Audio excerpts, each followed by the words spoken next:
They didn't shout at her. They didn't drag her through the streets. They just wrote a report and erased her quietly. It's strange how violence can come wrapped in protocol, how dignity can be buried beneath words like non-compliant and resisting, even when all you did was ask, why? She had served in silence for years, led missions, carried burdens no one would ever see. But in the eyes of a man with a badge, she became a threat the moment she refused to look away. This isn't a story about a courtroom. It's a story about being mistaken for nothing. And the moment the truth stood up, not with a fist, but with presence, the entire room began to shift. So, what exactly happened that made the silence louder than the lie? Let's begin. The city of Silverwood woke slow and gray that morning. Fog curled against the sidewalks like it didn't want to leave. Brick buildings stood still in silence, their chipped paint and boarded windows bearing witness to decades of quiet neglect. On the edge of town, past the highway and past where the Starbucks stopped delivering, sat Westport Industrial Zone, a graveyard of warehouses and shuttered factories, now home to crows, graffiti, and memories no one wanted to claim. Naomi Ellison had been driving since dawn. Her SUV, a faded navy Ford, pulled to the side of Iron Hook Street, across from an old plastics plant with a rusted chain-link fence.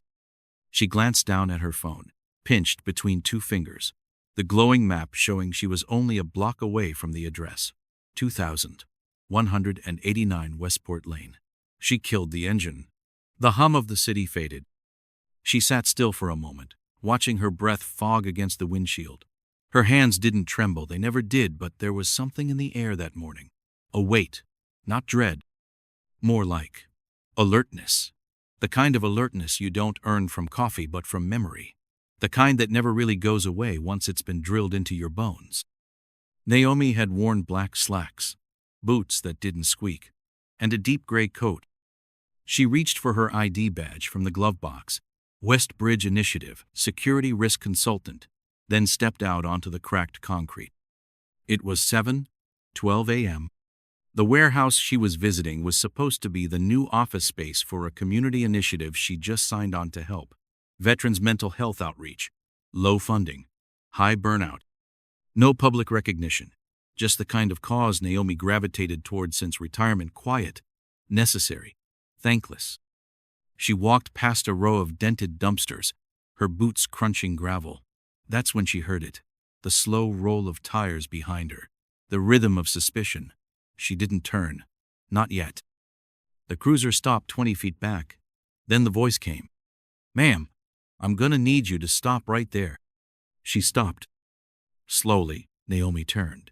The officer who emerged was younger than her, maybe late 30s. White, uniform pressed, sunglasses, even though the sky was still gray. His right hand rested on the strap of his holster. "Name?" Naomi raised an eyebrow. "Excuse me?" "Name," he repeated. "What are you doing out here? This area's restricted." She kept her voice even. "I work with Westbridge. We're leasing the old Thompson facility. I'm just checking the perimeter." "You got ID?" She held up her badge. He didn't look at it. Instead, he stepped closer. "Put your hands where I can see them." Something behind Naomi's sternum clicked into place, the old training, the reflexes, the restraint. She didn't flinch. She didn't ask why. She didn't move too fast or too slow. But inside, something in her was screaming. "Officer," she began calmly, "is there a reason you're escalating this?" He stepped closer. "You didn't identify yourself. You're in a restricted zone. You're loitering and uncooperative. Now turn around." Naomi glanced around. Not a soul in sight. No cars. No witnesses. Except for a rust-colored Dodge van parked across the street, engine idling. She clocked it. Driver inside, no movement. "Sir," she said, "I'm not resisting, but I will not consent to being searched without cause." That was the moment it changed. His hand snapped to her shoulder. The motion was fast, not trained, not professional, not tactical, just angry. He spun her, forced her arms behind her back, and there, In the silence of an abandoned street, the click of steel cuffs echoed louder than any shout ever could. By 9:00 a.m., Naomi was sitting in a holding cell beneath the Silverwood County Courthouse. Her coat had been taken. So had her phone. The cement bench beneath her felt colder than the concrete outside. Her wrists throbbed not from the cuffs, but from how tight he'd gripped her forearm when shoving her into the cruiser. She hadn't made a sound when it happened. That's what got him angrier. He kept repeating the same lines, louder each time. You were hostile. You resisted. You tried to reach for my belt. Over and over. Like if he said it enough, it would be real. She'd seen men like that before in war zones. Not enemies, but allies who lost their sense of consequence. Men who believed fear was obedience. Men who mistook silence for submission. The officer's name, she'd caught it on his badge, Craig Milner. She closed her eyes, not in prayer, not in despair, but to regulate her breath in through the nose. Count 4. Hold. Exhale, same rhythm she used before room breaches. They told her someone from the public defender's office would be assigned. Great. Jacob Riley knocked on the metal bar of the holding cell door, like someone who had no idea how much noise a knock like that made in a space that echoed. Miss Ellison? She opened her eyes. He looked young, tie askew, blue folder under one arm, nervous energy dripping from every movement. This wasn't going to be easy. I'm Jacob Riley, court-appointed counsel. Sorry for the delay. Judge's docket was slammed this morning. Naomi stood slowly. I'm Naomi. They shook hands. His grip was unsure. She noted it. I've got the report here, he said, flipping through the folder. Officer Milner is claiming you resisted arrest, attempted to interfere with the detainment process, and, he hesitated, made a threatening movement toward his firearm. Naomi raised an eyebrow. And you believe that? Jacob looked up, caught off guard. Tu didn't say that. But you didn't not say it either. He cleared his throat. It's not about belief. It's about what I can prove. Do you have any witnesses? No one I know, she replied. There was a van across the street. I don't know if they saw anything. He nodded. I'll see if I can track anything down. In the meantime, we'll enter a not guilty plea and ask for pretrial release. Naomi's voice was quiet. Don't rush. What do you mean? Let them speak first, she said. Let the story dig its own grave. Jacob didn't understand what she meant. Not fully. Not yet. But something in her tone made him pause. She wasn't afraid. She wasn't defensive. She was waiting. In the courtroom that afternoon, Naomi was called the aggressor. The prosecutor, a tall man with a voice like a lecture hall mic, painted her as someone who escalated a lawful encounter, who acted with contempt for authority, who tried to overpower a law enforcement officer. Words like erratic and combative floated through the air like acid mist. Jacob tried to object once, overruled. She sat perfectly still, her hands folded in her lap. She didn't look at the jury. She watched Officer Milner. His tone was calm, his gaze steady, his story airtight. Every lie polished from practice. I approached her on routine patrol. She became agitated, raised her voice, refused identification. When I attempted to detain her, she reached toward my weapon. He paused. Let the drama land. I feared for my safety. Naomi would have laughed, but her lips didn't even twitch. The day ended with bail denied. The judge, white, early 60s, unimpressed, said the charges were concerning and that Miss Ellison's demeanor, while quiet, raises questions about her respect for authority. In the hallway afterward, Jacob rubbed his temples. I don't understand. There was no resisting, no bruises on him, no damage to the patrol car, but no one's questioning it. Naomi stood beside him, her eyes on the courthouse steps outside, where the same rust-colored van from earlier had parked again. The driver, a man with brown skin, mid-40s, leaned against it, arms crossed, watching the building. She turned to Jacob. They don't have to question it, because they've seen this story before. Only this time, they picked the wrong person to cast in the lead role. The cell was quieter the second night. Not physically, the vent still clicked, The buzz of old fluorescent lights still hummed overhead, but in the mind. That's where silence truly settled, in the space where your thoughts slowed down and the world stopped pretending it cared. Naomi sat on the edge of the cot, her back straight, hands resting lightly on her knees. She was not praying. She was remembering. There were deserts hotter than logic, and jungles so thick with silence you could hear your own pulse ricochet off trees. She'd lived through both.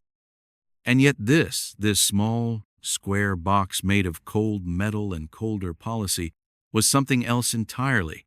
It wasn't combat. It was being dismissed, erased, piece by piece, by the way they looked at her and saw nothing worth believing. The worst part? She'd expected it. Jacob Riley hadn't slept. He'd spent the night combing through arrest records, Officer Milner's disciplinary history, which turned up clean in traffic cam footage, which, of course, conveniently skipped over the stretch of Iron Hook Street where Naomi had been detained. He'd even driven back out to the area at dawn. The rust-colored van was gone. Back at the courthouse, he shuffled through his notes, nerves fraying. He had a court hearing in 2 hours, and his client, who barely spoke unless her words were weaponized with intention, still hadn't told him the full story. He knew it. She was holding something back. Not lies. Naomi didn't seem like the kind of person who needed lies, but a truth so heavy she wasn't sure he could carry it. In the courtroom that afternoon, Milner took the stand again. Same calm voice, same over-rehearsed cadence. His words echoed like stones, tossed in a dried-up well. I asked the defendant to identify herself. She refused. I attempted to de-escalate. She became verbally aggressive. She resisted. She reached. Jacob stood to cross-examine. His voice lacked weight. Officer Milner, were there any witnesses? None at the scene. It was early morning. No body cam footage? Device failure. Malfunction. How convenient. Jacob muttered. The judge narrowed her eyes. Mr. Riley, strike the commentary. He nodded. Of course, Your Honor. But the damage was done not to Milner, but to Naomi. Every time her lawyer sounded unsure, the jury noticed. Every time he hesitated, her credibility bent beneath the weight of that hesitation. And Naomi just sat still, watching, waiting, not defeated, but patient, in a way that made even the bailiff glance her way twice, as if unsure who she really was. That night, Jacob stood outside her holding cell again. This time, he didn't knock. He leaned against the bars, arms folded, folder pressed tightly under one elbow. Tell me what I'm missing. Naomi opened her eyes slowly. She'd been meditating, or maybe sleeping with her eyes closed, heart open. I told you the truth, she said softly. I know, he said, but not the whole of it. She tilted her head. You think the truth comes all at once? No, Jacob admitted, but I think yours is bigger than what you're letting them see. She looked at him, finally, not through him, not past him, at him. And for a moment, Jacob felt like a boy again, like someone standing in front of a locked door with no key, only questions. Do you know what silence does? She asked. He shook his head. It forces people to fill in the blanks with whatever they fear the most. She stood, slowly. The light overhead cast a thin, golden outline around her shoulders like armor you couldn't touch. I've been silent long enough, she said. But if I speak too soon, they'll only hear what they want. I speak when the silence starts to crack, not before. The next morning, a small shift occurred. A letter arrived for Naomi. Not from family, not from an organization, from the man in the van. Jacob opened it first, hands shaking. Inside, a phone number, a note scribbled in crooked handwriting. My name is Mateo. I drive delivery for Twin Ridge Supply. I saw what happened. I got it on my dash cam. If you need it, I'll send it. You shouldn't be in there. Jacob stared at it for a long time before looking up at Naomi. She didn't react. Not visibly. But her shoulders dropped half an inch, the kind of movement that meant the world to someone who hadn't allowed herself to exhale in days. But the system does not bend easily. That day in court, even with Mateo's dashcam footage in Jacob's hands, the judge refused to allow it into evidence until authenticity was verified. The prosecutor smirked. Milner kept his cool. Naomi still didn't speak. Her silence was no longer an absence. It was resistance. It was protest. It was strategy. And it worked. People started noticing. The stenographer blinked more than usual when Naomi entered the room. The juror in seat number 4, a retired schoolteacher with a cross necklace, kept stealing glances. The tension wasn't that she wasn't talking. It was that she might. And when she did, the room knew it would split open. That evening, Jacob sat across from her in the visitation room, a plastic table between them, a clock ticking loud even though it was behind glass. "You scare them," he said. Naomi raised an eyebrow. "Not like horror movie scare. Like they don't know where to place you. They're used to defendants shouting, crying, breaking down. You're not doing any of that." She shrugged. "Because I'm not broken." He leaned forward. "So tell me. Help me help you. I need to know why you're really this calm. What aren't you saying?" Naomi's gaze didn't falter. "I don't need the room to feel me. I need the truth to land, after they've forgotten what doubt even sounds like." Jacob didn't reply. He just looked at her, this woman the system had labeled as dangerous, and who now sat across from him more composed than any judge he'd met. Finally, Naomi smiled, faint, like breath on glass. "I've survived more than this," she said, "but they haven't." Later that night, Jacob walked through the streets of Silverwood, her words still clinging to the folds of his suit, like smoke. He passed a billboard that read, "Service, honor, duty." He thought about how many people wore those words on patches and how few lived them when no one was watching. Naomi didn't need a patch. She was the thing people pretended to be. And somehow, that scared the courtroom more than any outburst ever could. The footage arrived 3 days later. Not through official channels, not from the prosecution, but from a courier envelope, hand-delivered to the public defender's office by a man who didn't want to stay long enough for a thank you. Inside, a thumb drive, a handwritten note on the envelope flap. "It's not much, but it's true." Jacob Riley locked the door to his office, closed the blinds, and pushed the flash drive into his laptop. His fingers trembled not from caffeine, but anticipation and fear that this, too, might lead nowhere. The video started dark, the van's dashboard just barely visible in the reflection of the windshield, a hum of early morning traffic, the muffled sound of the radio. Then, the cruiser pulling up behind a Navy SUV. And there she was, Naomi, alone, hands visible, calm. The officer stepped out. "Milner." He approached with a hand already near his belt. Jacob leaned closer to the screen. No sudden movement from Naomi, no aggression, no raised voice. And then the words, clear, unmistakable, through the dashcam mic and the thin veil of morning air. "Women like you don't get to ask questions." The video shook as Mateo, the driver, flinched in his seat. Naomi didn't move, didn't yell. She simply said, "I'm not resisting." Then the shove, the cuffs, the silence. The video ended there. Jacob sat frozen, hand covering his mouth. He didn't even realize he was crying until the tears made the screen blur. When he brought it to Naomi, she didn't smile, didn't celebrate. She just said, "It's a crack." He nodded. "A big one." "It's not enough," she added. "Why not?" She looked at him evenly. "Because the world doesn't fall apart from one crack. It takes weight, repetition, proof." "Then we keep going," Jacob said. Naomi gave a slight nod. "It's time." They entered the courtroom the next morning like soldiers crossing a border. Jacob wore his only press suit. Naomi wore the same gray blazer, but this time with the metal pin she had previously tucked in her folder, a simple bronze clasp with an eagle engraved. Subtle, but deliberate. The courtroom was packed. News had spread.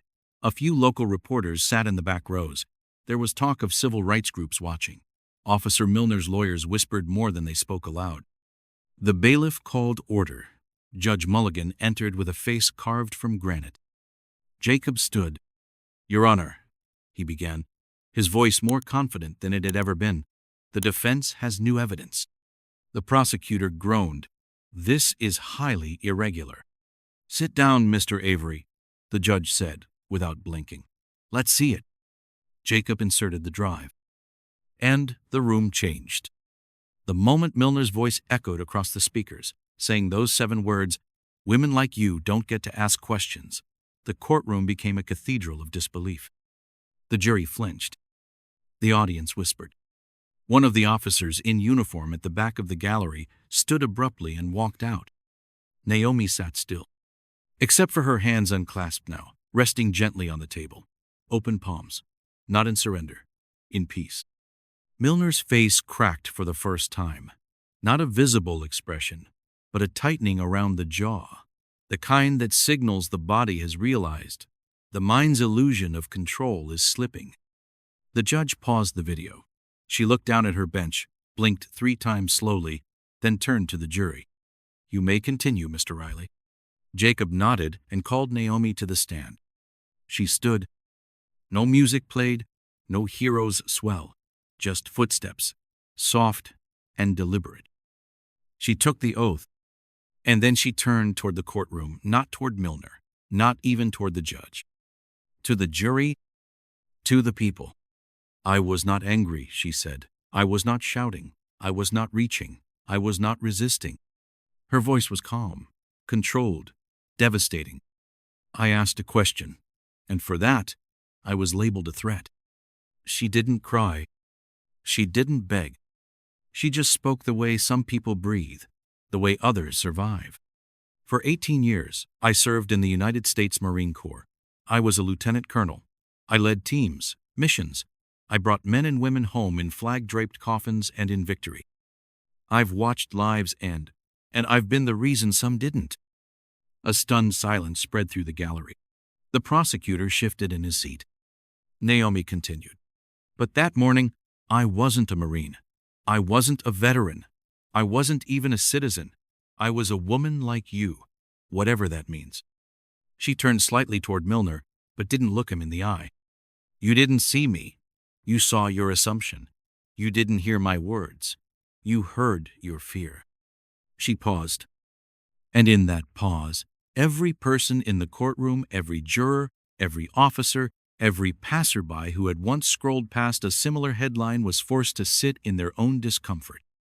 Naomi's voice softened, not in weakness, but in clarity. I didn't come here to win. I came here to be seen. Outside the courthouse, the sky had cleared. The fog lifted, the kind of blue you forget existed until it blinds you again. Jacob and Naomi sat on a bench outside while the judge called recess. I've never seen a room go that still, Jacob said. Naomi looked straight ahead. Stillness isn't silence, she said. It's shock. The trick is, what do you say into that silence once it's listening? He looked over at her. You knew this moment was coming all along, didn't you? She didn't answer, but her expression did. The press waited at the bottom of the stairs. Microphones, flashbulbs, all the things that would have meant everything to someone else. Naomi walked past them. She didn't need headlines. She'd just spent the last hour rewriting a system's memory, not with fury, but with fact. The courtroom had changed. It wasn't the walls or the people, it was the air. The tension no longer crackled with suspicion. It hung heavier now, like the weight of overdue truth settling into the bones of everyone who'd tried to ignore it. Officer Milner sat at the plaintiff's table, shoulders squared but eyes unfocused. He no longer looked at Naomi, not because he was afraid that would have required self-awareness. He looked away because the illusion had shattered, and what stared back at him wasn't rage or revenge. It was something far worse. Dignity. Naomi Ellison took the stand again. She didn't raise her voice. She didn't deliver a speech rehearsed for cameras. Her tone was level, her words sparse, as if she were speaking not to prove anything, but to complete something already long overdue. I didn't come here to dismantle a man, she said. I came here because silence has limits. She paused. Her gaze didn't search for sympathy. It didn't ask for applause. It asked only for acknowledgement. I didn't resist arrest. I resisted erasure. One of the jurors, a white man in his 60s with thinning hair and military pins on his blazer, looked down. Another dabbed at her eyes. Naomi didn't move. The prosecutor rose, slower than usual. His voice lacked the clipped certainty it once had. Miss Ellison, do you think Officer Milner was intentionally targeting you because of your race? Naomi tilted her head slightly. I think that's the wrong question, she said calmly. I think the better one is, what part of him was so certain I'd stay silent? The silence that followed that sentence was louder than any outburst could have been. The judge said nothing. The prosecutor sat back down, mouth tight, pen unmoving. Naomi continued. I'm not angry, she said. I'm tired, and not the kind of tired that sleep cures. The kind that comes from living two lives, the one where you serve and the one where they forget you did. Back at the defense table, Jacob Riley sat with his hands folded, lips pressed into a line. He didn't need to say anything. This wasn't his moment. It was hers. And he was smart enough to know that the best thing he could do now was not interfere. After testimony closed for the day, the judge called a private meeting in chambers. Counsel from both sides. No cameras, no press. Jacob sat straight but didn't speak, unless addressed. The judge removed her glasses, rubbed the bridge of her nose, and looked over the rim at both attorneys. I've been on this bench 32 years, she said, and I have never seen a case turn this sharply on a single statement. But it didn't just turn on a video, it turned on a woman's presence. She didn't say Naomi's name, but the room felt it. The prosecutor tried to pivot. Your Honor, regardless of emotional impact, we have to remain grounded in legal. Judge Mulligan raised a hand. Grounded? She echoed. Your witness said, and I quote, women like you, then falsely accused a retired officer of resisting and reaching for a weapon. If that's your idea of stable ground, counsel, I'd hate to see your earthquakes. Outside, the courthouse steps were quiet. Naomi stood alone for a while after the day's proceedings ended. The sun hit just above the city skyline, casting long, amber shadows. A young girl, maybe 11, 12, walked by with her father. She looked up at Naomi and whispered something. The father smiled softly and nodded. Go ahead. The girl walked up, shy but curious. Are you the lady from the news? Naomi looked down, offered a faint smile. Maybe. You don't look mad. Naomi crouched a little, so they were eye level. I'm not. The girl thought about that. You look like you already knew. Naomi's smile deepened not wider, just fuller. I did. The girl nodded, then walked away. And Naomi turned back toward the courthouse doors. Jacob caught up to her later that evening outside the diner near the corner of Willow and Eastman. She was sipping black coffee, alone, staring out the window. He slid into the booth, breathless from jogging across the street. They're scared of you, he said. Naomi didn't look away from the glass. They should be, she replied, but not because you're angry. No, she said, then finally met his eyes. Because I'm not. He sat back, hands running through his hair. They don't know what to do with a woman who doesn't need the system's validation to feel justified. Naomi gave him a look. You do? Jacob blinked. What? You still need it, she said, to feel like you're winning. I don't. I stopped measuring my truth by courtroom applause a long time ago. He didn't argue. He just nodded. The next day, Naomi wasn't asked to return to the stand. She wasn't needed. The courtroom had already shifted in its orbit. The burden of proof now leaned the other way away, from a quiet black woman, and toward a man who had assumed she'd be just another silent line in his report. Officer Milner sat stiff, hands locked on his lap. He gave one-word answers. His voice no longer boomed, it faltered. When asked about the body camera malfunction, he hesitated. Two don't know what happened. It just didn't record. When shown the video again, Naomi's calm. His aggression, he didn't respond. And that silence, unlike hers, condemned him. After court recessed for closing arguments, Jacob stood next to Naomi in the hallway. You did something in there, he said. Something I've never seen before. Naomi didn't look proud. She looked relieved. Pain has a frequency, she said. And when you stop speaking in rage, people start to hear it differently. Jacob considered that. You didn't yell, he said. You didn't accuse. I didn't need to, she said. That's their language, not mine. Later that night, Naomi walked alone. She passed through downtown Silverwood, past the mural of local veterans on Oak Street. She stopped and looked at it. Her name wasn't on it, but she didn't mind, because the dignity she carried didn't need to be painted to be permanent. She placed a hand gently against the mural, not on any face in particular, just the wall itself. And she whispered one word: endure. The jury deliberated for 4 hours, long enough to make the courthouse hum with tension, short enough that people began leaning forward with anticipation instead of fatigue. Reporters set up camp on the steps. Some were already drafting headlines, hedging bets, but inside courtroom 3A, no one moved. Naomi Ellison sat still, as she always had, spine straight, hands folded, eyes calm. She wasn't waiting for justice. She had already chosen dignity. Whatever came next was just noise. Jacob Riley sat beside her, holding his breath every time the doorknob so much as turned. Then finally it did. The bailiff entered. Jury has reached a verdict, Your Honor. Naomi didn't flinch. Judge Mulligan nodded. Bring them in. The jurors filed in one by one, silent, careful, carrying the weight of a city that had stopped pretending it didn't know what this case meant. The foreperson, a middle-aged woman in a burgundy blazer, stood with a single sheet of paper in hand. In the case of State versus Naomi Ellison, she said, her voice steady, we, the jury, find the defendant not guilty on all counts.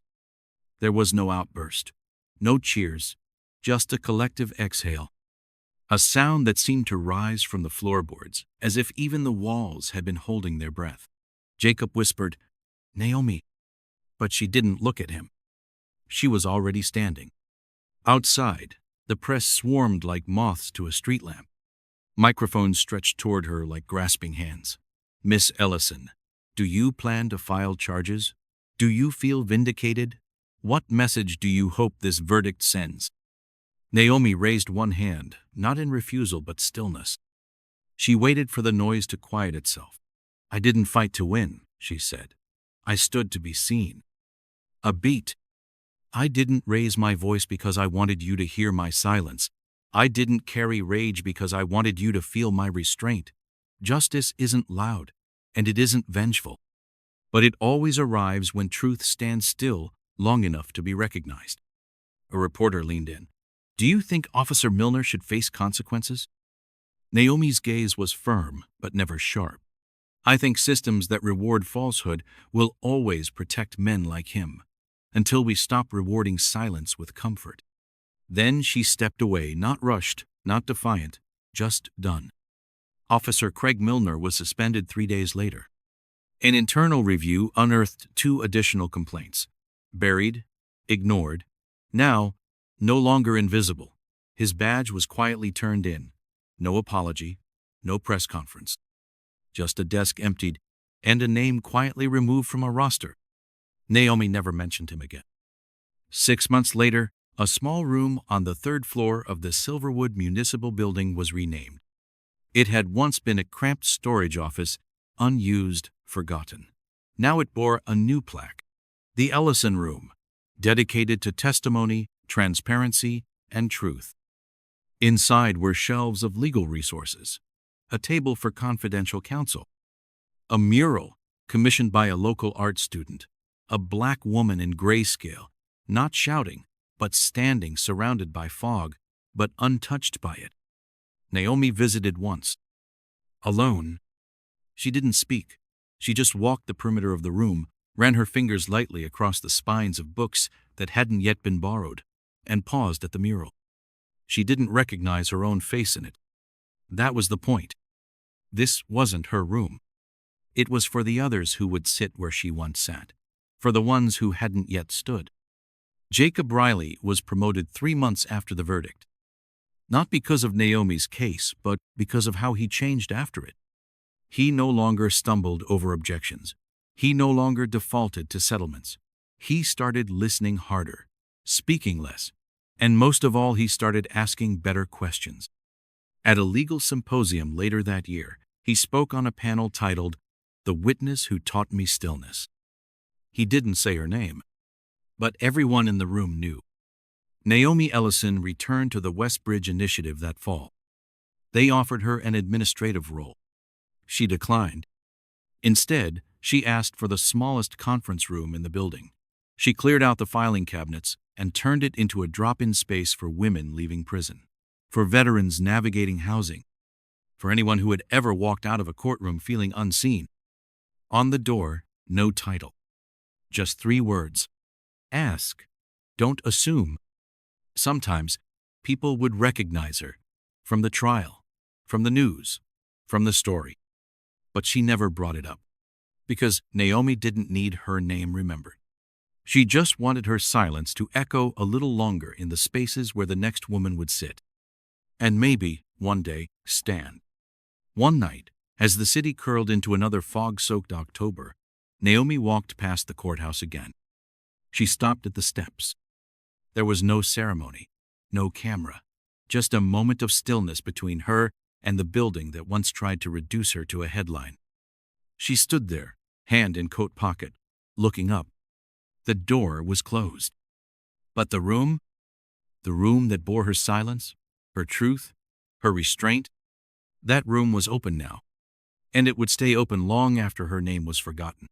Have you ever been in a room where your truth wasn't welcome, where your silence was mistaken for weakness, and your calm for guilt? Naomi's story isn't just about what happened in that courtroom. It's about how we carry ourselves when no one believes us.